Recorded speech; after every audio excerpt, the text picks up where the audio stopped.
Marcus Donovan, the high-profile CEO of Argus Enterprises, boarded his exclusive corporate jet with a swagger that immediately set the tone for the flight. The attendants rushed to cater to his every need, offering drinks and meticulously arranged canapés. Seated quietly in a luxurious leather chair was Valerie Reyes, a marketing specialist whose presence Marcus had barely acknowledged until that moment. From his perspective, she was an unwelcome figure in a space he considered his alone. As the jet soared above the clouds, Marcus made a show of pouring himself an expensive whiskey, swirling the amber liquid in his crystal tumbler. The cabin lights reflected in his eyes, hinting at a simmering contempt. Without warning, he stepped toward Valerie and flung the remaining whiskey in her face. A hush fell over the few other passengers who were traveling with them, mostly Argus Enterprises executives and business associates. Shock radiated through the group, but nobody moved to intervene. "What makes you think you deserve a seat on my plane, Ms. Reyes?" Marcus sneered, his voice dripping with condescension. His words carried the weight of someone unaccustomed to being challenged, a man who believed he ruled every domain he entered. Valerie, initially too stunned to speak, wiped the whiskey from her eyes. She could feel it sting on her skin and in her pride. Although her heart pounded, she forced herself to stay composed, reminding herself that no amount of provocation could justify losing her cool. Despite the humiliation, she refused to wilt under Marcus's gaze. Marcus proceeded to lecture her on how Argus Enterprises had soared to success because of leaders like him, men willing to make the tough calls. He claimed that outsiders lacked the grit to thrive at his level and that Valerie, with her polite demeanor and professional restraint, would never earn a seat at the real decision-making table. The other passengers watched in uncomfortable silence, clearly wary of crossing Marcus. Some sipped their drinks and pretended not to notice the tension, while others exchanged furtive glances that betrayed their unease. The flight attendant, searching for a way to calm the situation, approached Marcus with a fresh glass of whiskey, hoping to defuse the tension. He waved her away dismissively, fixated on Valerie. The intensity in his stare was both unsettling and commanding. Finally, with a dismissive laugh, he hurled another stream of insults, calling into question Valerie's capabilities and ridiculing her education and background. Through it all, Valerie remained resolute. Her cheeks felt hot, both from embarrassment and from a slow-burning anger she struggled to contain. She made no move to fight back yet, the moment called for patience. Deep down, she knew she would have to handle this confrontation with a strategic mind, for Marcus Donovan's cruelty was not just an isolated incident, it was a symptom of his unchallenged power. And she was determined to show him he had sorely underestimated her. High above the clouds, within the opulent confines of Marcus Donovan's corporate jet, the air remained thick with tension after his brazen display of contempt. Valerie Reyes sat quietly, her mind racing through possible responses to the humiliations he had heaped upon her. A part of her wanted to lash out, to meet aggression with aggression, but she knew such a move would only confirm Marcus's skewed notions about who she was. She needed a smarter, more measured approach. Marcus turned his attention to the other executives, loudly proclaiming that people like Valerie were unfit for the rigors of corporate leadership. He boasted about how he had transformed Argus Enterprises into a global powerhouse, implying that only the most ruthless strategies could sustain such success. His colleagues nodded mutely, none daring to contradict him. Some discreetly glanced at Valerie, their expressions tinged with pity or guilt, but no one voiced support for her. Valerie inhaled, steadying her nerves. Then, in a calm voice that contrasted sharply with Marcus's rant, she spoke up. "Mr. Donovan," she said, "I realize this environment might feel like it belongs to you alone. But I'm here because I was invited by Argus Enterprises. Regardless of what you think of me, I intend to respect that invitation." Her statement was measured, neither too submissive nor overtly confrontational. Marcus arched an eyebrow, intrigued but hardly softened.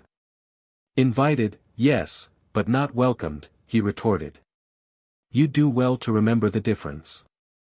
A few uneasy chuckles passed through the cabin, but Valerie pressed on. "I wonder if you're aware of how your presence affects the people around you," she continued. "True leadership, in my experience, isn't just about controlling a room.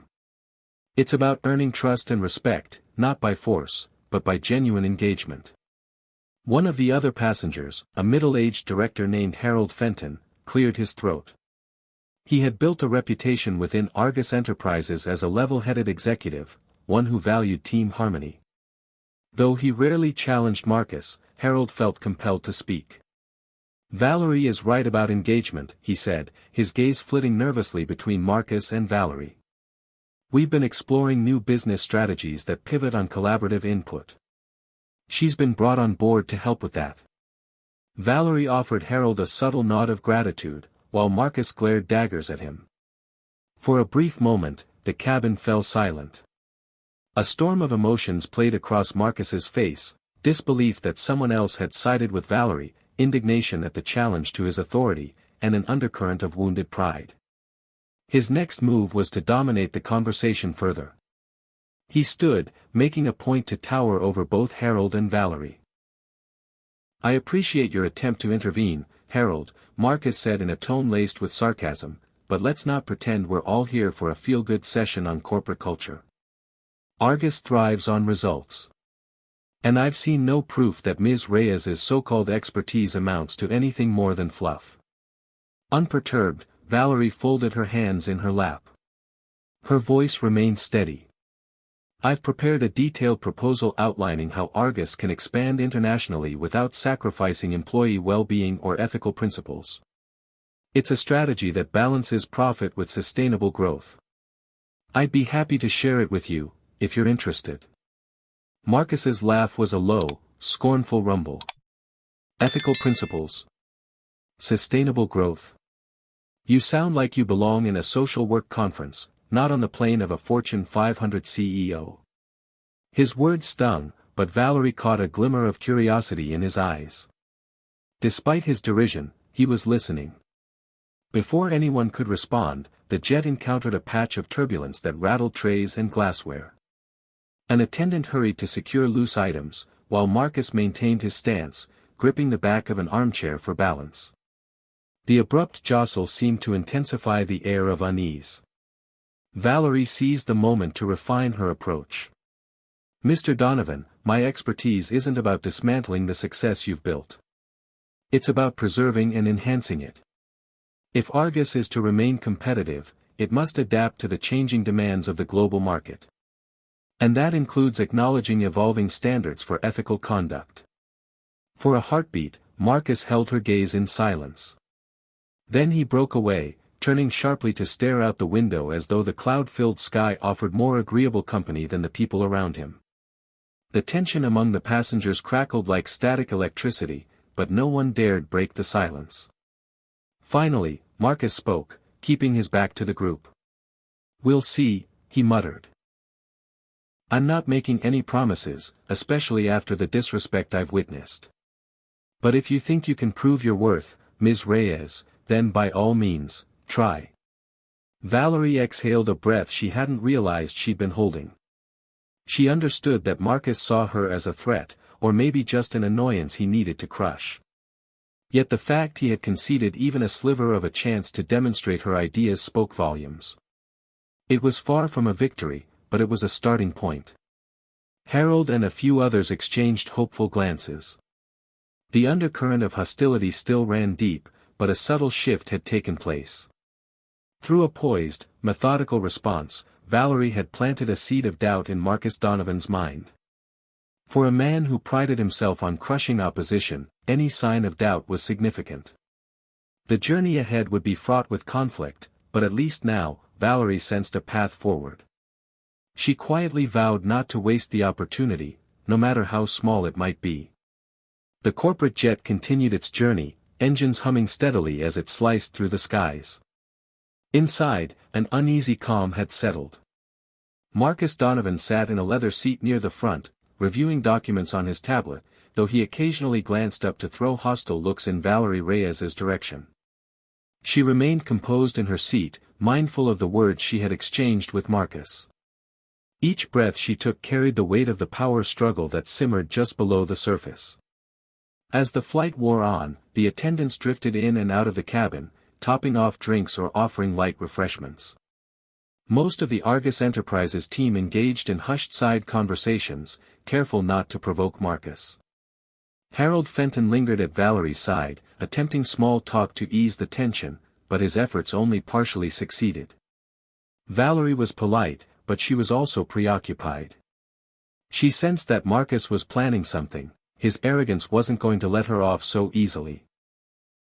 Eventually, Marcus strode to the middle of the cabin and addressed everyone with a forced smile. "We have about 2 more hours in the air," he announced. "Why don't we make use of our time? Ms. Reyes, why not present this grand plan you keep talking about? Show us all what you've got." A hush fell. Valerie could feel her pulse quicken. She knew this wasn't a genuine invitation but a challenge. Marcus intended to catch her off guard and watch her fail in front of an influential audience. Rising from her seat, she carefully collected her notes and moved to the informal gathering area, where a small table and a monitor could be used for presentations. "All right," she said calmly. "Let me just set up." She began by connecting her tablet to the monitor. The screen illuminated, displaying a title slide, "Argus Enterprises, Ethical Growth for a New Era." At once, Marcus snorted, drawing a smirk from a couple of his closest associates. Valerie, however, refused to be rattled. She clicked to the next slide and started her overview. "Argus has achieved remarkable success in the domestic market," Valerie explained, nodding politely to Harold and the others. "But if we want to replicate that success globally, we need to adapt. My proposal incorporates 3 main pillars: transparent governance, sustainable resource management, and community-focused investments. These strategies are designed to reduce regulatory risks while improving public perception, key factors in international expansion." Marcus made a show of tapping his foot impatiently. "And how exactly do we measure these intangible perception benefits?" "Talk is cheap, Ms. Reyes." Valerie anticipated his question. She clicked to a slide filled with data and case studies. "Here, I have examples from comparable corporations that pivoted to more transparent operations. Over time, they saw increased brand loyalty, higher employee retention, and fewer costly legal battles. In other words, ethical practices can directly impact the bottom line." A ripple of interest stirred among the executives. Several leaned forward, scrutinizing the data. Marcus, though, kept his arms folded. "So you're saying we should bend over backward to please a handful of critics?" Valerie held his gaze. "Not critics, Mr. Donovan, stakeholders. Local communities, future employees, potential partners. The global marketplace has changed. Consumers and regulators alike demand accountability." Sensing an opening, Harold spoke up, pointing to a bar chart on Valerie's slides. "These figures, are they from Argus's own departments?" "Yes," Valerie replied. "I interviewed several division heads, analyzed internal reports, and combined that information with external research. Everything is tailored to Argus's specific operations." At that, a few others murmured, impressed that Valerie had gone to such lengths. Marcus's jaw tensed. "Well researched, Ms. Reyes," he said icily. "But let's not pretend this is all sunshine and rainbows. Such a radical shift would cost us millions in upfront expenditures. Where's the immediate return on investment?" Valerie took a measured breath. Short-term profits might not spike immediately, but the mid to long-term returns could be substantial. By mitigating legal risks, building stronger community ties, and attracting top-tier talent, Argus stands to profit far more sustainably. A crisis of public trust can decimate a company's value. Just look at how scandal-ridden competitors have fared. Marcus pressed his lips together, refusing to concede even a minor point. "And what if I'm not interested in taking the scenic route? What if Argus wants to maintain its current growth trajectory without pausing to placate squeaky wheels?" She calmly shifted to another slide. "Then I'd urge you to see this not as placating, but as strategic adaptation. Industries evolve, consumer behaviors shift, and companies that refuse to evolve eventually crumble. Let's consider Argus's future, not just the next quarterly report. A prolonged silence filled the cabin. Marcus stared daggers at Valerie, but her unwavering composure seemed to deflect his hostility. Around them, the Argus team appeared intrigued, some even nodded in cautious agreement. Marcus clearly recognized that her plan had merits, even if he despised the idea of anyone but himself setting the agenda. At last, Marcus released a short, mirthless laugh. "That's quite the optimistic view, Ms. Reyes," he said. "But don't mistake caution for acceptance. I still think your approach is naive." Undeterred, Valerie responded, "I appreciate your honesty.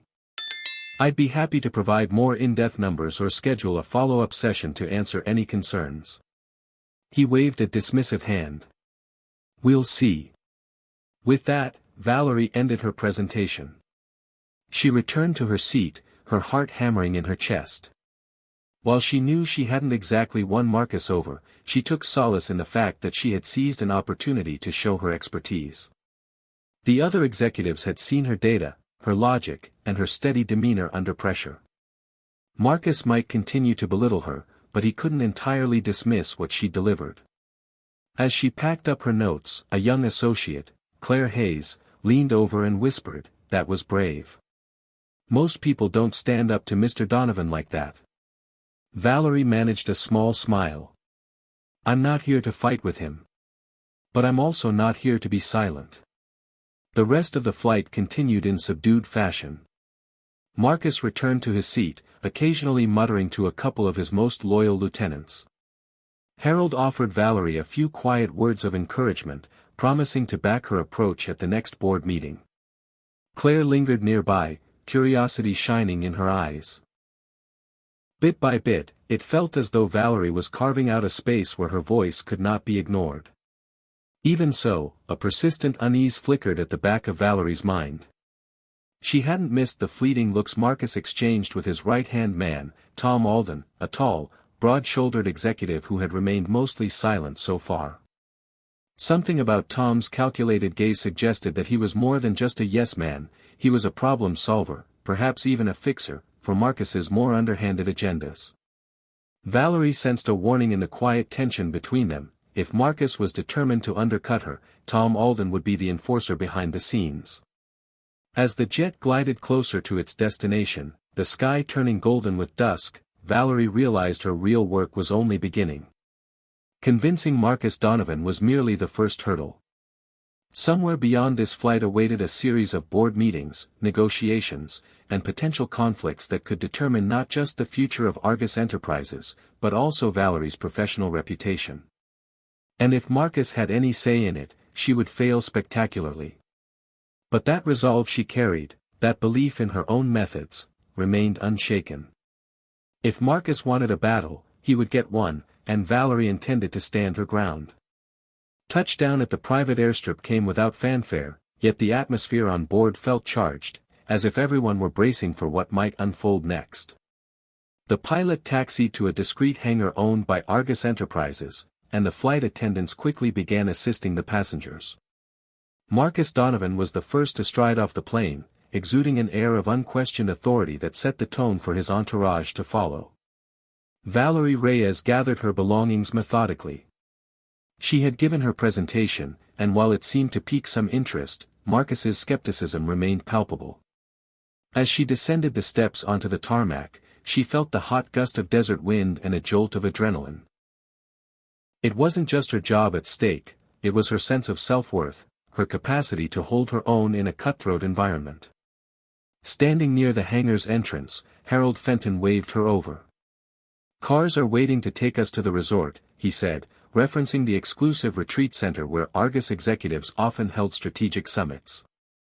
Marcus arranged a series of meetings, but no one's certain what he has planned. "He just told us to be prepared." Valerie nodded, stepping into a sleek SUV with Harold, Claire Hayes, and another executive named Darren Liu. None of them spoke about the earlier confrontation directly, but the tension was obvious. Marcus had belittled Valerie in front of everyone, first by throwing a drink, then by mocking her proposals. Harold looked uneasy, Claire kept glancing at her phone, and Darren stared pensively out the window.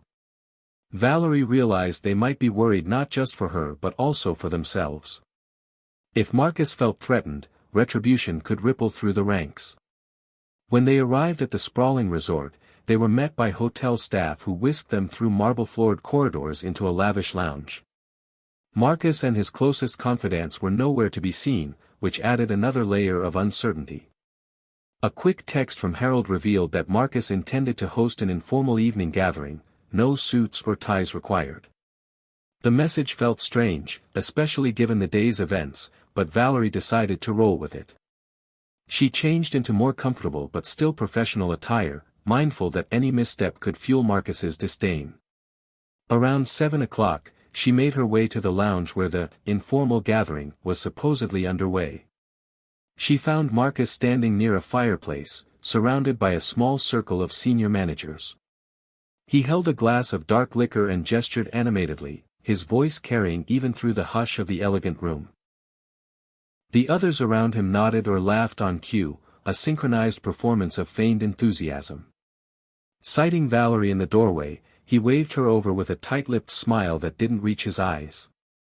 "Ms. Reyes," he said loudly, ensuring that the group's attention turned her way. "Glad you could join us. We were just discussing the so-called ethical expansions you laid out during the flight." Valerie braced herself. The conversation was likely a trap. Still, she gave Marcus a courteous nod. "I'm happy to elaborate on any points that may need clarification." He swirled his drink. "I'd like you to elaborate on something else, actually, your background. We all know you have some professional experience, but how well do you really know Argus Enterprises? How can you be certain your ethical approach won't sabotage the very growth we thrive on?" Valerie felt a prickle at the back of her neck. "I've done extensive research," she replied calmly. "I've also consulted for firms in similar industries, including a few that pivoted to more transparent, sustainable practices.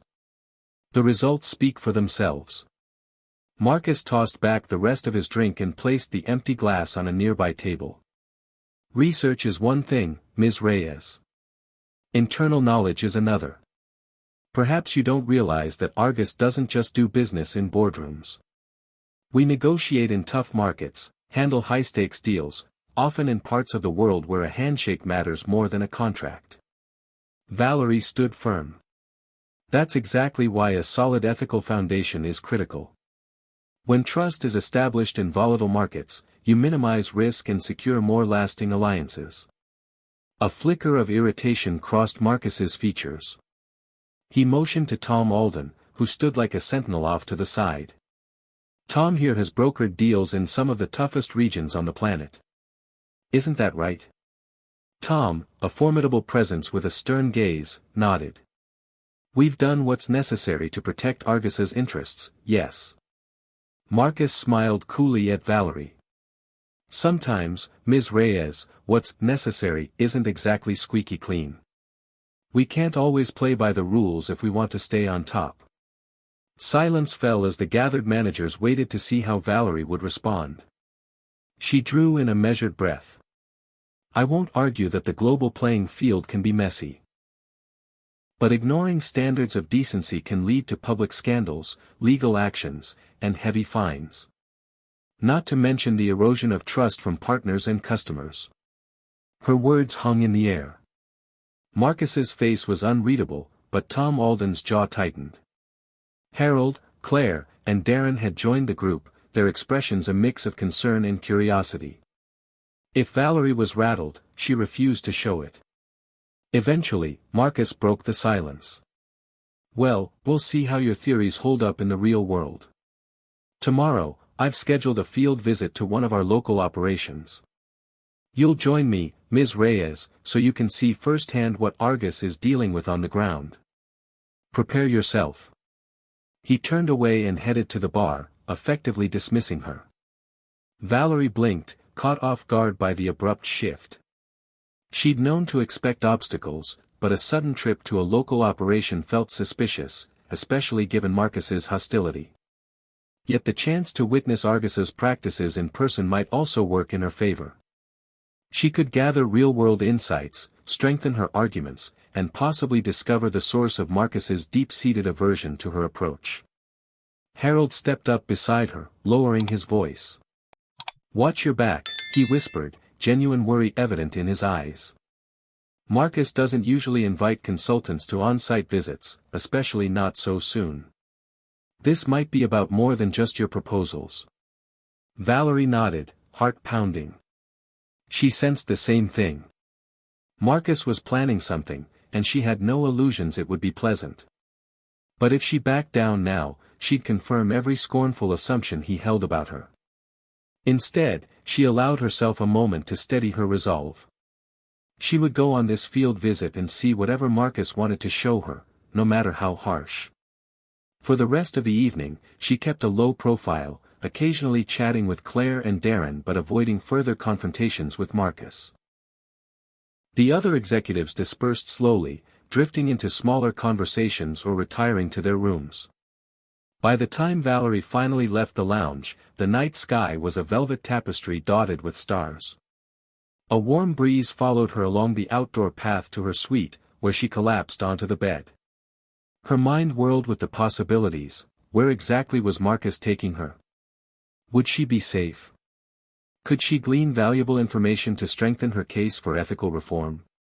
Sleep came fitfully, fraught with questions she couldn't yet answer.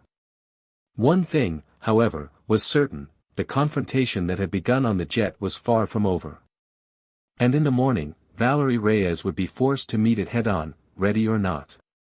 The sun's rays filtered through gauzy curtains, waking Valerie Reyes from a night of restless dreams. She dressed in practical attire, sturdy shoes, lightweight pants, and a collared shirt, unsure of what Marcus Donovan's field visit might entail.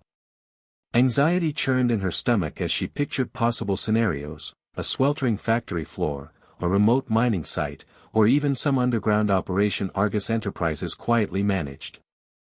She tucked her tablet into a messenger bag, ready to record any observations. A call from Harold Fenton came just as she slipped on her shoes. "Valerie," he said, sounding tense. "Marcus wants us in the lobby in 10 minutes. There's a convoy of vehicles waiting. Be careful out there." "I will," she promised. "Thanks, Harold." Downstairs, she found Marcus and Tom Alden in a heated discussion beside two black SUVs. The rest of the group comprised a few Argus security personnel and a driver. Marcus barely acknowledged her arrival. His gaze was distant, locked on some internal calculation only he understood. They set off on a winding road that quickly transformed from well-paved streets into dusty backroads. Towering cacti and scrubland extended in every direction, the desert air shimmering with heat. Valerie kept glancing at her phone, but the signal was patchy. At one point, Marcus glanced over from the front seat, noticing her concerned expression. He smirked, offering no reassurances. If anything, the faint glint in his eyes suggested he relished her discomfort. Eventually, they arrived at a fenced compound surrounded by tall, razor-wire-topped barriers. A large sign reading, "Argus Secure Facility, Authorized Personnel Only," hung prominently at the entrance. The gate slid open after a brief exchange between Tom Alden and a uniformed guard, and the convoy rolled inside. Valerie's first impression was one of starkness: rows of low-slung buildings baking under the desert sun, with security cameras perched at every corner. "This is one of our specialized research and storage sites," Marcus said curtly, stepping out of the SUV. "We hold sensitive materials here, prototypes and the like. I thought you'd appreciate seeing the real Argus, beyond polished boardrooms and fancy PowerPoint slides." Valerie hoisted her bag over her shoulder. "I appreciate the opportunity," she replied, though she sensed the implicit challenge in his words. He was testing her, daring her to find fault in whatever secrets this place held. Tom led the group through a series of checkpoints, scanning badges and passing fingerprint scanners. Each step hammered home just how serious Argus was about security. Once inside the main building, they donned visitor badges and were escorted by a stern-faced supervisor named Mia Bradshaw. The corridors were narrow and brightly lit, with reinforced doors that required electronic keycards to unlock. Mia guided them into a large storage area partitioned into sealed sections. Various crates and containers lined the walls, each labeled with cryptic product codes. Some compartments bore hazard symbols or locked steel shutters. Valerie's curiosity piqued. Whatever Argus was keeping here, it wasn't ordinary office supplies. Marcus lingered near a set of tall metal cabinets, watching Valerie's reaction. "This facility is at the heart of our upcoming ventures," he said. "Cutting-edge technology, advanced prototypes, and, yes, potentially risky materials. This is where real innovation meets necessity. And sometimes, Ms. Reyes, necessity demands we operate in gray areas." Valerie scanned the environment, noting the hushed efficiency with which employees in lab coats cataloged items. She remained outwardly calm. "I'm not here to judge Argus's pursuit of innovation," she said carefully. "My aim is to ensure these processes remain transparent enough to avoid catastrophic failures, be they legal, ethical, or environmental." Marcus's eyes flared. "Catastrophic failures, He nodded toward Mia. "Show her the wings, would you?" Mia hesitated, then led the group to a side chamber behind a heavy sliding door.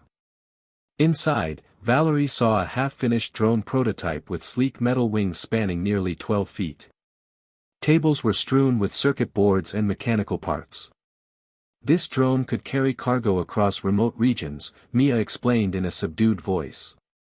"It's designed for speed and stealth, primarily for delivering crucial supplies where traditional vehicles can't go." Valerie moved closer, impressed despite herself. "And how close is it to operational?" Mia exchanged a glance with Marcus. "Still in testing. The prototypes are stable but not quite combat-ready, if that's what you're implying." Marcus raised an eyebrow. "Combat-ready? We prefer to say we're preparing for multiple usage scenarios." Valerie exhaled slowly, realizing Argus might be dabbling in potential military contracts. "I see," she said.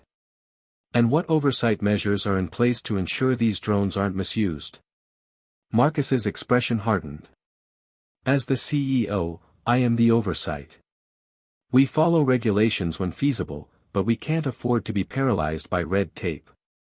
Our clients expect solutions, not excuses." The tension in the room spiked. Harold and Claire, who had arrived in a separate vehicle, quietly slipped into the back of the group, their features taut with concern. They too sensed Marcus's provocative stance. Before Valerie could respond, the shrill beep of an alarm pierced the air. A red light flashed overhead. Mia cursed under her breath and rushed to a control panel, swiftly entering a code. "Just a containment alert," she muttered. One of the storage containers triggered a sensor. Marcus rolled his eyes. "We've had false alarms all week. Probably a temperature fluctuation." Nevertheless, he waved Tom Alden forward. "Go check it out, Tom. Make sure everything is under control." Tom nodded and disappeared through another set of sliding doors, leaving the rest of the group in uneasy silence. Marcus eyed Valerie, waiting for her reaction to the sudden alarm. She forced herself to remain steady, despite the ominous feeling creeping in. Mia quickly closed the drone chamber and guided them back into the corridor. "We can wait in the observation room," she suggested. "It's more comfortable." The observation room was a stark, glass-walled space overlooking a large, sealed vault. Banks of monitors displayed security feeds from every corner of the facility. Valerie noticed multiple screens focused on employees in lab areas, mechanical workshops, and even what appeared to be a subterranean level. Argus's operations here were undoubtedly extensive. Marcus leaned against a table, crossing his arms. "You wanted to see how Argus truly operates. Well, Ms. Reyes, this is it, a constant race to push boundaries while maintaining enough secrecy to protect our competitive edge." He paused, letting the hum of the equipment underscore his words. Tell me, does your ethical expansion blueprint account for critical projects like this? Valerie considered her response.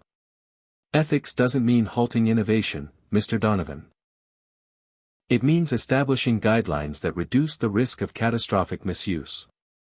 If these drones or any other high-stakes technology fell into the wrong hands, or if Argus bypasses oversight, the repercussions could be severe. He snorted. You talk as if I run an arms dealership. I'm saying the line between legitimate research and potential harm can blur quickly, she replied softly. Accountability is crucial. That's why transparency is a shield, not a shackle. A dark flicker passed over Marcus's features, but he kept his composure. Harold dared to speak up. Valerie's point stands, Marcus. We've faced scrutiny before, like that scandal 2 years ago with undisclosed experiments. We can't afford another blow to our public image. Marcus turned his withering gaze on Harold. No one asked you to chime in, Fenton. Harold's face tightened, but he maintained a respectful tone. I'm only trying to safeguard Argus from the kind of meltdown we've seen take down other corporations. We can't keep turning a blind eye. Before Marcus could retort, Tom Alden returned, nodding to Mia. False alarm, he confirmed. Some sensor glitch in the secondary containment unit. Marcus relaxed slightly, though the scowl never left his face. All right. Since we're all here, let's take a short tour of the lower level. That should satisfy Ms. Reyes's curiosity. Valerie's pulse quickened. This short tour felt less like a courtesy and more like another test or perhaps a subtle intimidation tactic. But she had come this far. Lead the way, she said, meeting Marcus's gaze with unwavering resolve. As they descended via a freight elevator, the air grew cooler, and the sense of secrecy intensified. Valerie couldn't shake the feeling that each step deeper into Argus's underbelly was one further into a world Marcus had carefully controlled for years. Whatever truth she discovered here, it might not only reshape her consulting approach but also put her directly in Marcus Donovan's crosshairs. Yet, in that moment, she resolved not to blink. If Argus was balancing on a precarious ethical precipice, she needed to see it with clear eyes. The freight elevator rattled to a halt, and its doors slid open onto a corridor lit by glaring fluorescent lights. Valerie Reyes stepped out behind Marcus Donovan, Tom Alden, and the rest of the group, her heart thrumming with both apprehension and curiosity. This lower level of the Argus secure facility had the feel of a place rarely seen by outside eyes, stark concrete walls, heavily reinforced doors, and an omnipresent hum of machinery that pulsed through the floor. Marcus motioned for everyone to follow him down the hall. Let's be efficient, he said coldly. I assume you have plenty of questions, Ms. Reyes. Feel free to ask, though I reserve the right not to answer. Valerie glanced at Harold Fenton, who offered a strained smile. Claire Hayes was behind them, taking in every detail with wide-eyed vigilance, and Darren Liu lingered near the back, arms crossed. Mia Bradshaw led the way, swiping her keycard at each checkpoint. They entered a large, cavernous chamber lined with rows of metallic storage pods. A faint chemical odor hung in the air, and the temperature was noticeably cooler. Valerie spotted men and women in white lab coats moving between the pods, scanning barcodes and entering data into handheld devices. This is where we store sensitive materials for ongoing research, Mia explained, her tone professional yet guarded. Some are chemical prototypes, others are advanced composites. High-level secrecy is essential. One researcher stepped forward and greeted Mia, casting suspicious glances at the newcomers. Valerie noticed Argus security badges pinned to the researcher's lab coat, signifying a clearance level above the ordinary. Whatever was housed here, Argus clearly deemed it vital, and potentially dangerous. Marcus brushed past the researcher and tapped a code into a console near one of the pods. I'll show you something that underscores my point, Ms. Reyes, about how progress sometimes demands privacy. The pod door hissed open, revealing canisters filled with a translucent substance. Marcus gestured at them. We've been developing a polymer for ballistic protection, among other applications. Valerie peered inside, noting the sophisticated engineering. Impressive, she allowed. But are these materials tested for health and environmental impact? Marcus's thin smile was a warning. Of course. Our scientists handle it. Argus has labs to ensure safety protocols are met. Yet something about his tone suggested he resented the very question. Valerie pressed gently, "May I see the data? Or is that confidential too?" He snorted. "It's out of your scope right now. Besides, it's proprietary. We won't risk corporate espionage." He closed the pod and moved on, as if the matter were settled. They continued deeper into the chamber, pausing occasionally while Mia pointed out various sections. At each stop, Marcus made sure to remind Valerie that Argus was treading the edge of innovation, implying that her push for transparent practices could hinder breakthroughs. She countered politely, emphasizing that thorough oversight needn't stifle progress. But each exchange felt like a duel, with neither side conceding ground. After some time, they reached a set of steel double doors labeled "Restricted Access." 2 armed guards stood watch. Marcus flashed a keycard, followed by a fingerprint scan. Once the doors slid open, the corridor beyond was dimmer, lined with observation windows on one side. Through the glass, Valerie could see rooms filled with specialized equipment, 3D printers, advanced robotic stations, and partially assembled devices. The hum of machinery here was louder, the atmosphere even more charged with secrecy. Tom Alden stepped into the corridor and spoke in a low voice. "We don't usually bring visitors here, sir," he said to Marcus. "Are we certain this is wise?" Marcus shot him a dismissive glance. "Ms. Reyes wants to see how Argus really operates. Let's give her a glimpse." He nodded toward a room labeled "Project Aurora." "You'll enjoy this one," he said, addressing Valerie with a note of sarcasm. Inside Project Aurora, a cluster of engineers hovered around a sleek apparatus that resembled a large, futuristic helmet. Cables ran from it to a console bristling with monitors. Valerie noticed swirling lights within the device, as if it contained some reactive element. One of the engineers hurriedly switched off a display as the group entered, clearly uncomfortable with the intrusion. "Neural interface research," Marcus announced, his voice echoing in the lab. Potential applications range from medical rehabilitation to enhanced operational control. Imagine controlling drones or heavy machinery directly with thought. Harold's eyebrows shot up, impressed. Claire and Darren exchanged uneasy looks. Valerie gazed at the device, half in awe, half in concern. "Incredible," she said softly. "But if you're venturing into neural tech, the ethical considerations multiply. Regulation in this area is stringent: human trials, data privacy, consent. Are those aspects being addressed?" Marcus lifted his chin defiantly. "Argus invests in robust legal teams. We'll manage." Valerie met his gaze. "Managing legal hurdles isn't the same as respecting ethical boundaries." He frowned. "Spare me the sermon. We're forging the future here, Ms. Reyes. Not tiptoeing around squeamish moralists." Silence fell in the lab as the tension ratcheted up. One of the engineers coughed and pretended to review data on a tablet, clearly wishing to be elsewhere. Mia Bradshaw looked at her watch, as though eager to end the tour. Finally, Marcus exhaled sharply. "Enough. Let's wrap this up." He addressed Tom Alden. "See if everything's still fine in the rest of the facility, especially that sensor glitch. Then meet us in the conference room upstairs. I want to debrief." Tom nodded and departed, leaving the group to retrace their steps back to the elevator. Along the way, Valerie's mind spun with questions.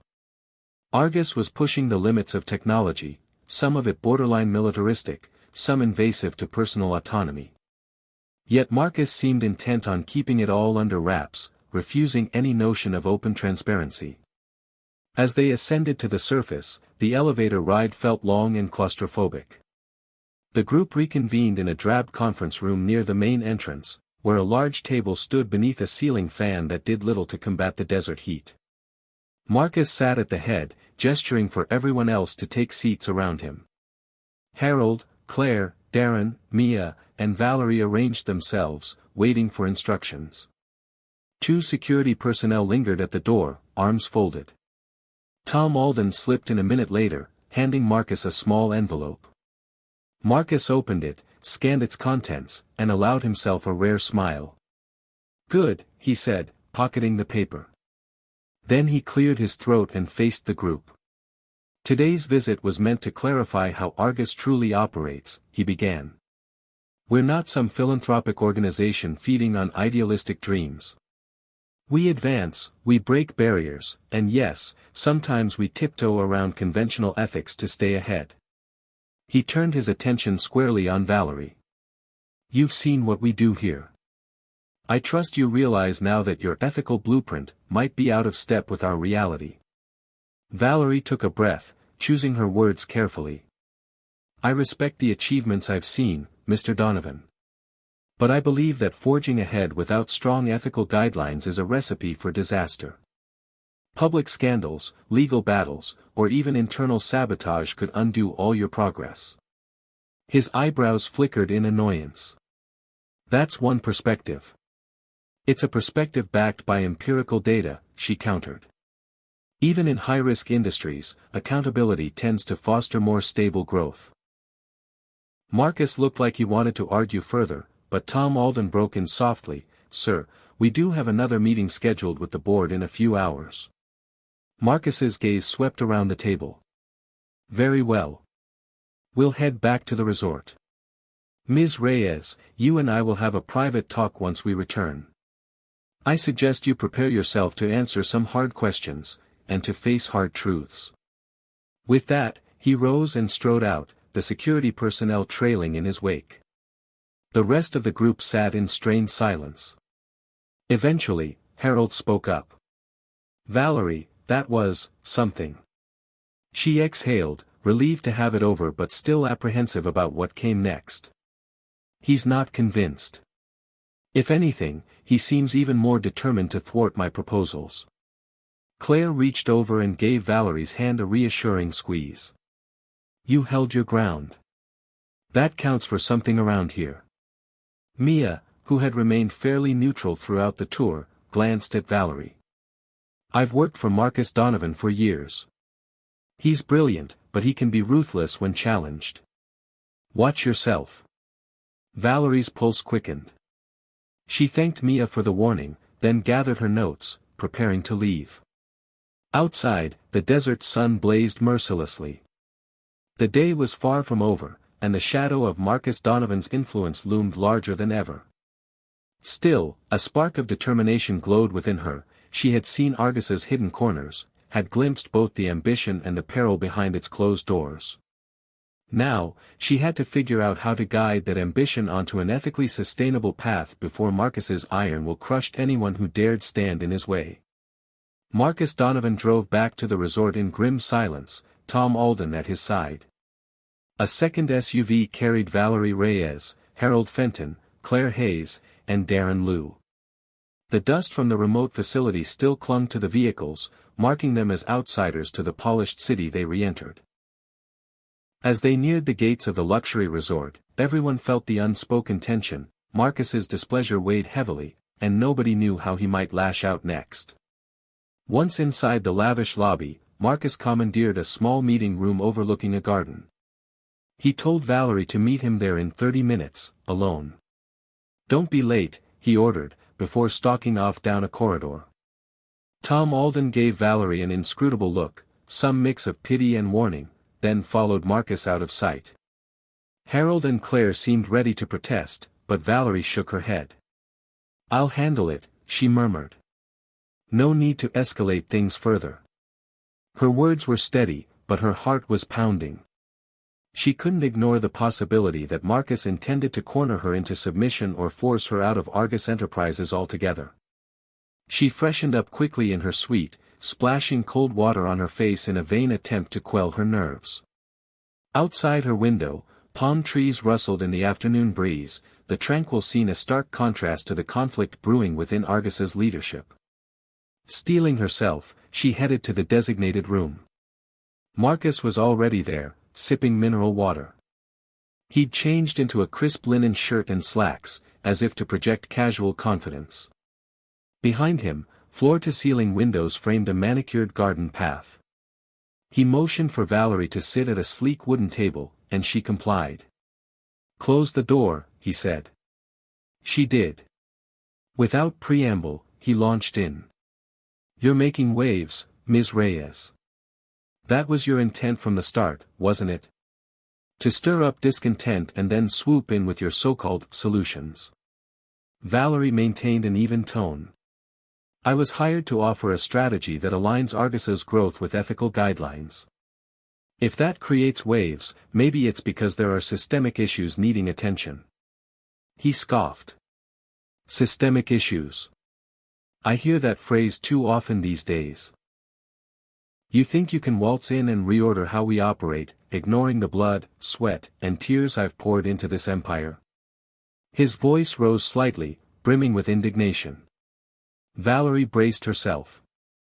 "No one questions your dedication or accomplishments, Mr. Donovan. But as I mentioned before, ignoring potential pitfalls can lead to irreparable damage. Public opinion can shift overnight, especially if the media uncovers questionable dealings in your supply chains, your research, or your partnerships." Marcus's knuckles whitened around his glass. "You really think you can threaten me with media backlash? It's not a threat. It's reality. Look at recent corporate scandals. Massive companies toppled because they didn't adapt or address their wrongdoing." He set the glass down abruptly, the echo resonating in the quiet room. "I won't be lectured like a naive intern. Argus is my life's work, and I've protected it fiercely. If that means bending rules in certain markets or fast-tracking technology that isn't fully vetted, so be it. Our results speak for themselves." Valerie took a breath. "And if those results are overshadowed by a major scandal, what then? All your success, undone in a flash. My role isn't to sabotage Argus, it's to safeguard it." Marcus's scowl deepened. "Safeguard. Isn't that ironic? You barge in with ethics talk, but maybe your own moral high ground is an illusion. People who preach about fairness and integrity are often the first to exploit weaknesses for their own gain." She struggled to hold her composure. "I'm not here to exploit anything. My track record with past clients is transparent. All I want is for Argus to remain profitable without crossing lines that lead to self-destruction." He leaned back in his chair, studying her. "You truly believe that, don't you? That we can keep raking in billions while also wearing the halo of righteousness?" A bitter laugh escaped him. "Fine, Ms. Reyes. Show me how. Write it all up. I want a revised proposal that fits the real world, not a utopia. You have 48 hours. Valerie blinked. 48 hours. He stood, smoothing his shirt. "Is that a problem? You're the expert, after all. Surely you can adapt your grand plan to our actual conditions by then." Her mind raced. Drafting a thorough plan incorporating everything she'd learned at the secure facility, plus Argus's broader operations, in just 2 days was daunting. But refusing would be handing Marcus the justification to dismiss her. "I can do it," she said, mustering confidence she didn't entirely feel. "Excellent." Marcus walked to the window, gazing at the manicured garden. "One more thing. You'll have limited access to Argus's internal files, only what I approve. Don't expect me to open every door." Valerie exhaled slowly. "Understood." She stood and gathered her bag, preparing to leave. The door felt like both an exit and an entrance to a new level of conflict with Marcus Donovan. Before she could step away, he turned around, voice low. "Remember, Ms. Reyes, if your new plan doesn't convince me, you'll be gone. And any talk of ethics that threatens Argus's bottom line, well, you'll wish you'd never set foot on my jet." She met his gaze. I appreciate your candor, Mr. Donovan. My intention is to help, no matter how hostile you become. For a heartbeat, their eyes locked, a silent battle of wills. Then she slipped out. Her hands shook slightly as she walked down the hallway, adrenaline coursing through her. The ultimatum was clear: produce a feasible, real-world plan that aligned Argus's ambitions with her principles, or face Marcus's wrath. The clock was ticking. Upon returning to her suite, she found Harold, Claire, and Darren waiting, their expressions anxious. How did it go? Claire asked. Valerie slumped into a chair. He wants a revised plan, one that incorporates everything we saw at the facility, in 48 hours. Harold winced. That's insane. He's giving you hardly any time at all. Seems intentional, Darren remarked. He's hoping you'll fail. Valerie rubbed her temples. I suspect so. But I can't back down.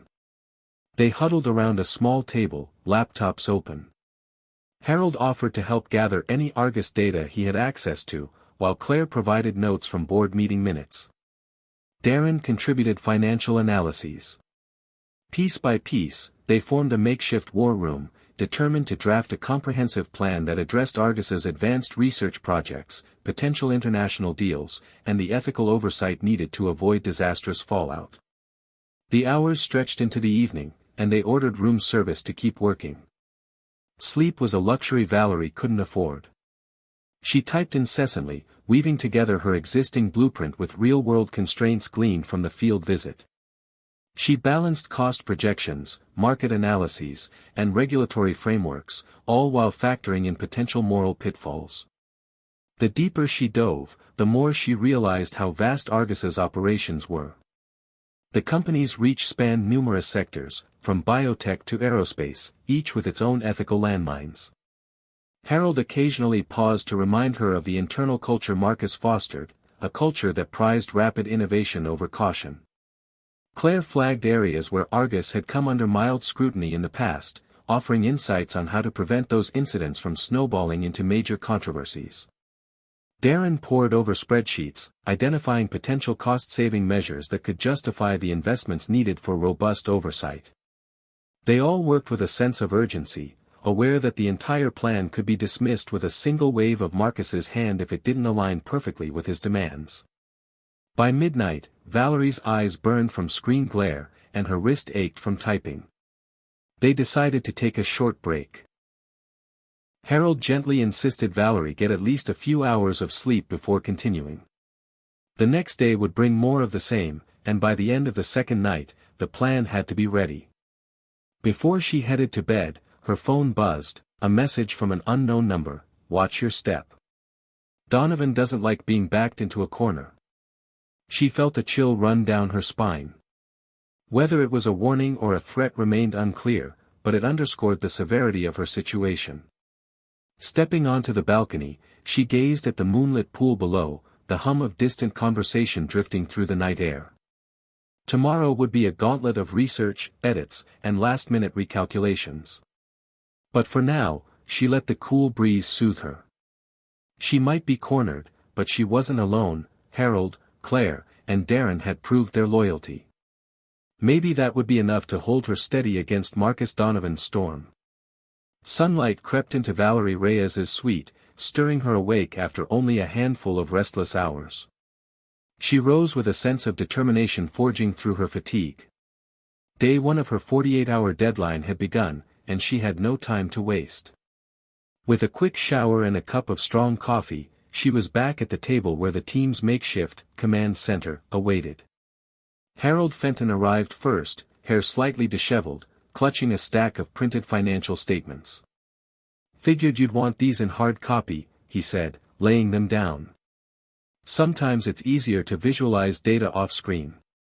Thank you, Valerie replied, scanning the pages. Darren Liu and Claire Hayes arrived soon after, laptops in tow. They set up a station near the window, the glow of their screens adding to the suite's already bright interior. We've got a full day ahead of us, Darren said. Let's divide and conquer. I can handle cost analyses and ROI projections. Claire, maybe you can refine the risk management sections. And Harold, we'll need your corporate knowledge for the background context. Valerie nodded. Perfect. I'll be the point person weaving it all together, ensuring it reads as a cohesive plan. She paused, exhaling deeply. And let's remember, Marcus will be looking for any excuse to dismiss our work. We need to address every angle he might use as a counterargument. For hours, the suite buzzed with focused energy. Harold periodically dialed contacts within Argus, gleaning morsels of information about the company's clandestine ventures or pending deals. Claire pored over archived press releases, searching for patterns in how Argus responded to public scrutiny.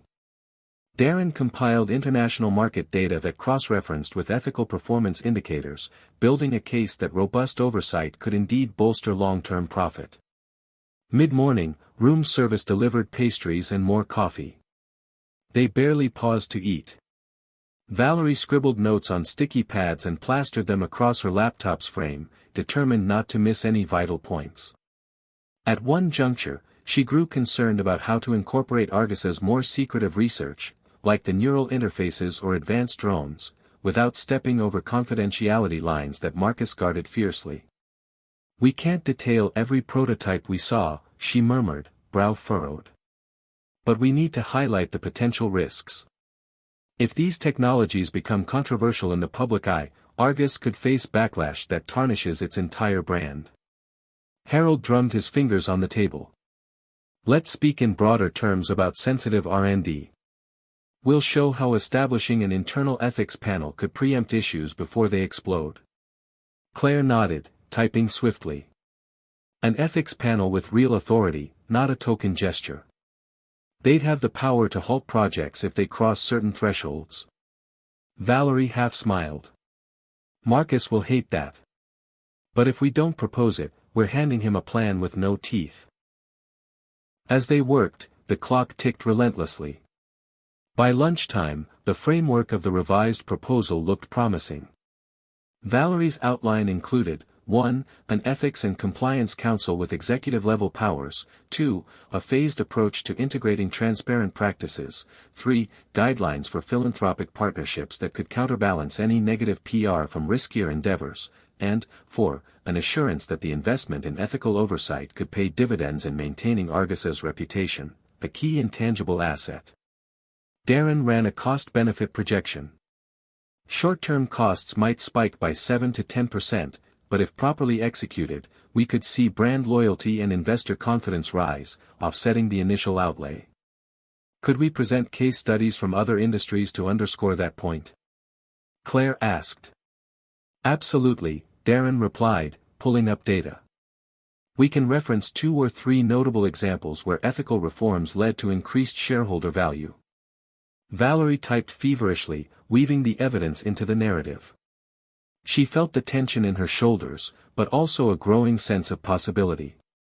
They were constructing a robust argument, one that a stubborn CEO couldn't easily dismiss, unless he was dead set on ignoring facts altogether.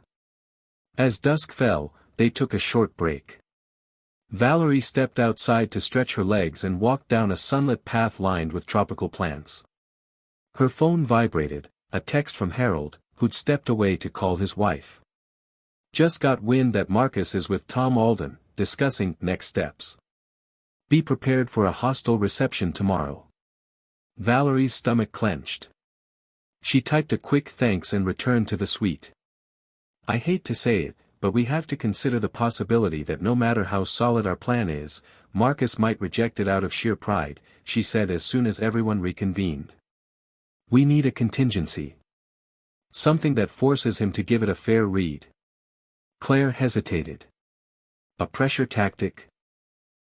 Like, pointing out that if he dismisses this outright, the board might see him as ignoring valuable input. Darren chimed in. Or referencing that external stakeholders, like major investors, are already demanding certain accountability measures.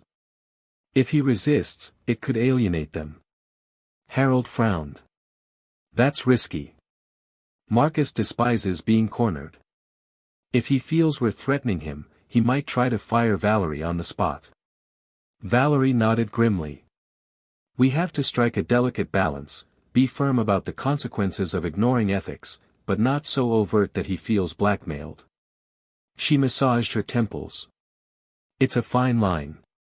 They pushed on, each hour bringing them closer to the looming deadline. By midnight, the plan was nearly complete. Valerie insisted on a final sweep for clarity and cohesion, ensuring the language remained professional but unflinching. They proofread each section, verifying numbers and rechecking references. A beep from Claire's laptop signaled an email from an internal Argus mailing list, some innocuous update about next quarter supply chain changes. Valerie glanced at it. We might integrate some of these supply chain changes into the plan's timeline, she suggested, scanning the details. Then her eyes narrowed. The email mentioned a pilot program in a developing country known for lax labor laws. This is exactly the kind of location where Argus's brand could suffer if exploitation is discovered, Valerie murmured, plugging the detail into the proposal's risk mitigation section. By the time they collectively deemed the document ready, dawn was breaking, bathing the sky in pale orange. They had less than a day left to polish any final touches and present it to Marcus Donovan. Exhausted yet resolute, they agreed to catch a few hours of sleep. We'll reconvene midday, finalize the deck, and then deliver it to him by the evening, Valerie said, yawning. Sleep didn't come easily. Valerie's mind churned with scenarios of how the next 24 hours might unfold. She worried about Tom Alden's involvement. He seemed fiercely loyal to Marcus and capable of dirty tactics if push came to shove. She also fretted about her own vulnerabilities, especially after receiving that ominous text. Yet she reminded herself that she had allies now. Harold, Claire, and Darren had proven their solidarity, risking their standing within Argus to help her craft a plan that could change the company for the better. When she awoke a few hours later, she found 3 messages on her phone. Harold, morning. Let's do this.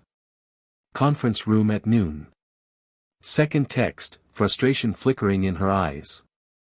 Threats or warnings seemed to swirl around her at every turn, but she wouldn't be cowed. She dressed in a charcoal gray business suit, one that exuded professionalism without seeming ostentatious, and made her way to the hotel's private conference room. Harold, Claire, and Darren were already there, going over last-minute slides. Coffee cups littered the table. You okay? Claire asked, noticing Valerie's tight expression. Valerie managed a small smile. I will be. Let's finalize this. They spent the next few hours refining language, polishing data visuals, and rehearsing potential questions Marcus might hurl at them. Each slide was a testament to their collective expertise and their resolve to guide Argus onto a more sustainable path. By mid-afternoon, the plan was truly finished. They decided not to overwhelm Marcus with an overly lengthy document. Instead, they compiled a concise executive summary backed by appendices for deeper dives. The entire package was loaded onto a secure tablet that Valerie would hand him in person.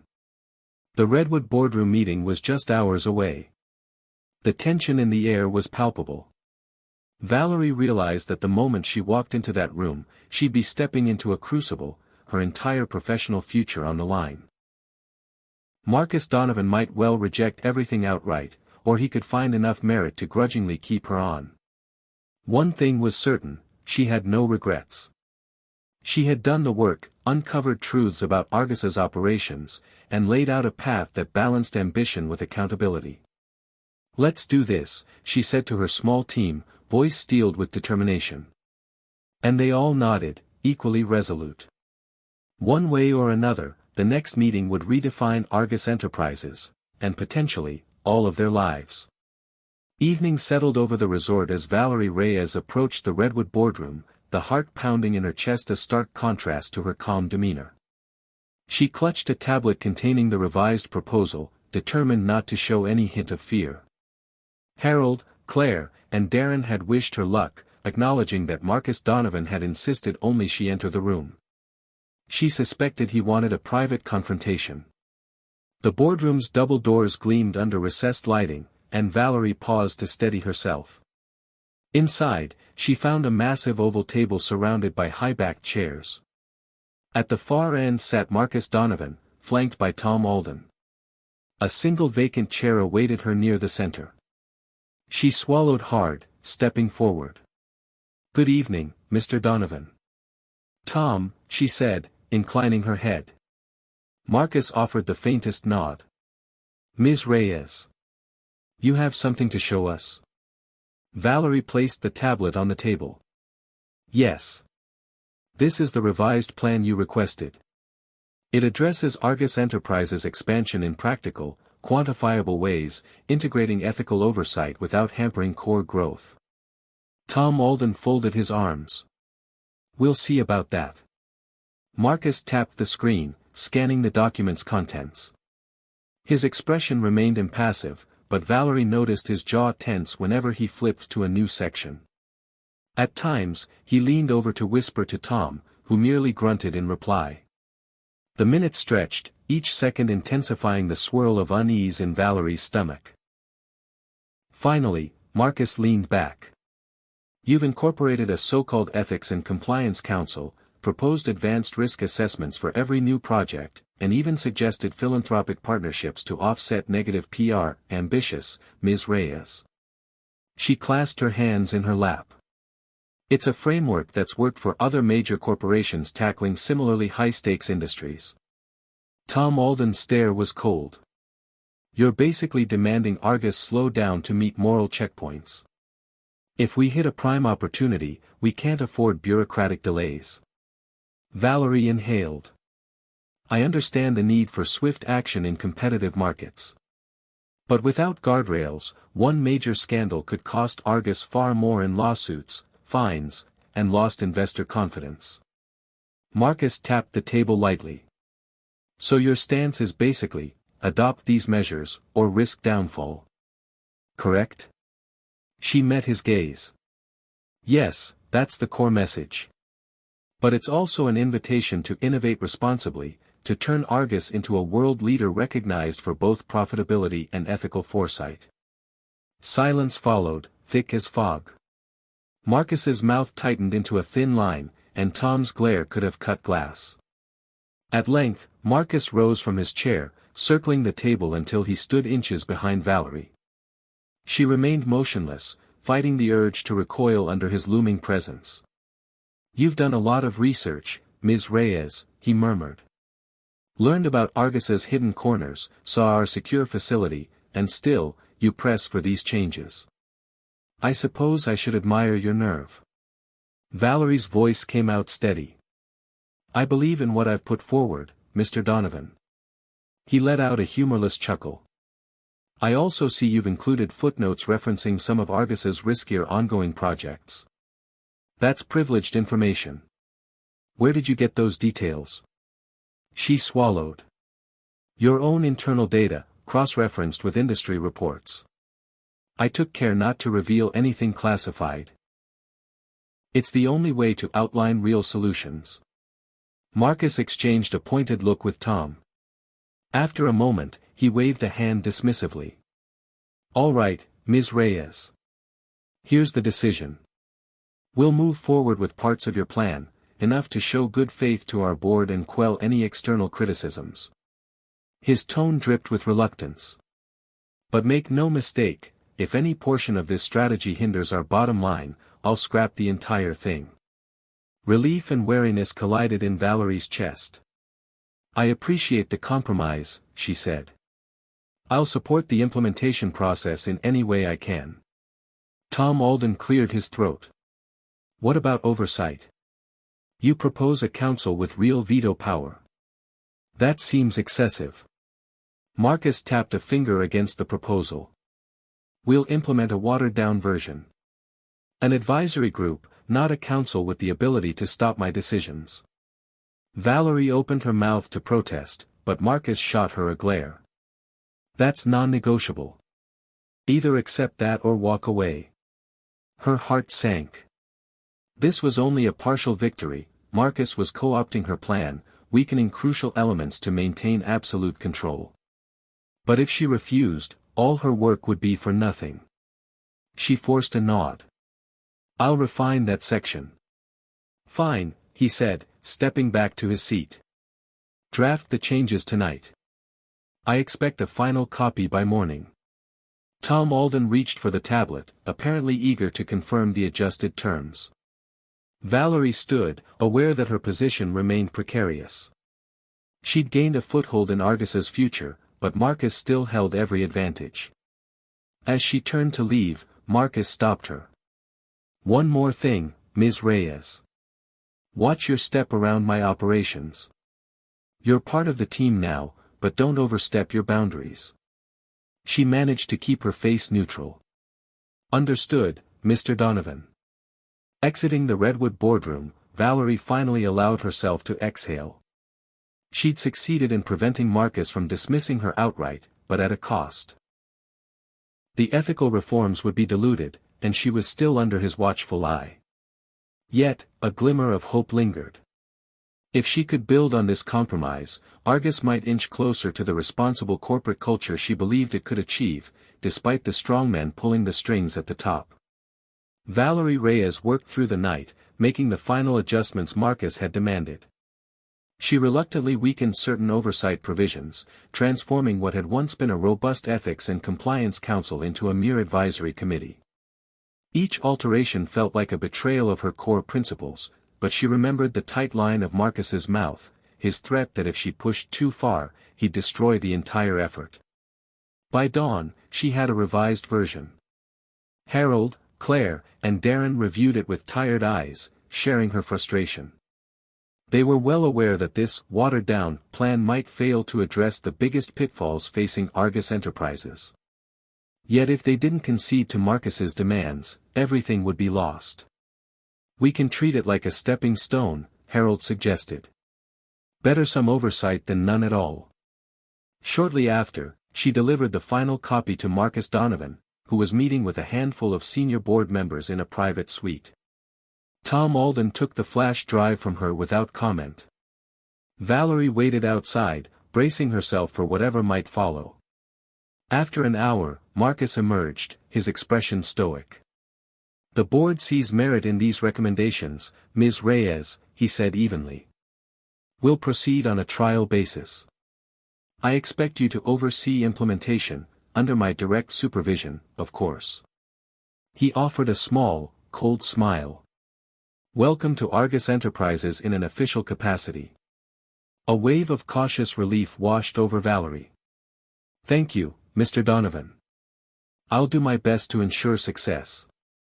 He nodded, then lowered his voice so only she could hear. "Don't think you've won. I'm giving you a narrow runway. If this plan stalls our profits or stirs controversy, you'll be the one we cut loose." Despite his intimidation, Valerie managed to nod.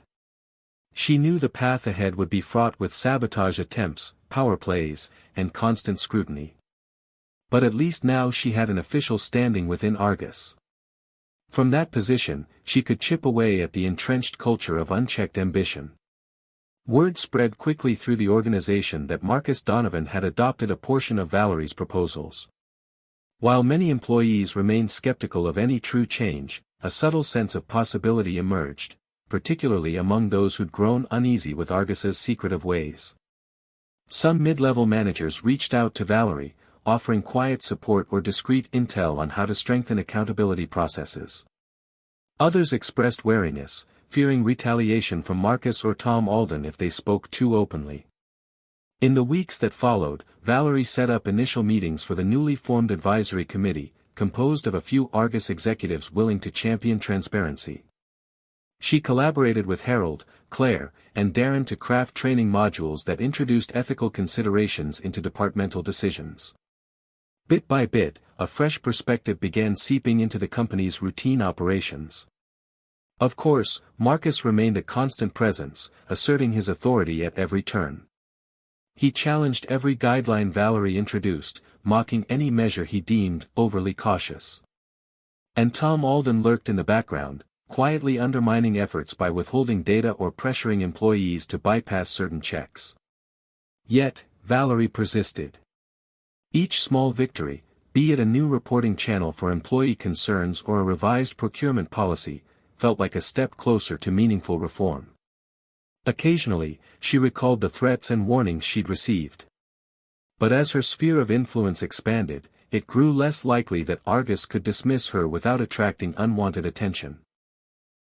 Over time, some board members even started to see the value in the incremental changes, particularly when potential PR crises were averted through swift internal action.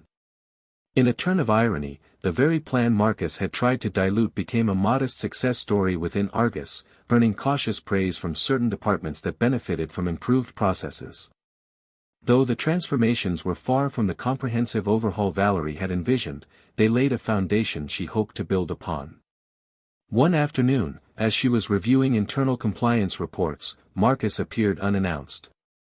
"So," he said, leaning against her office doorway, arms folded. "The plan's surviving. I didn't think it would last this long." Valerie set aside her papers. "Neither did I, if I'm being honest. But it's working in small ways." He studied her for a moment, then nodded curtly. "Keep it that way, small. If it grows too large and threatens my leadership, we'll have a problem." She met his gaze, unwavering. "Understood, Mr. Donovan." He left without another word, footsteps echoing in the hallway. Despite his cautions, Valerie allowed herself a rare smile. She had navigated his traps and intimidation, carving out a space where ethics could breathe within Argus Enterprises. The work was far from finished, major hurdles remained. Yet, with perseverance and a dedicated team, she believed they could steer the company toward a more balanced path. In the end, Valerie Reyes hadn't toppled Marcus Donovan's empire, nor had she crowned herself its savior. Instead, she occupied a crucial middle ground, slowly but surely influencing Argus from within. And though danger still lurked in every compromise, her resolve never wavered. Progress, no matter how incremental, was still progress.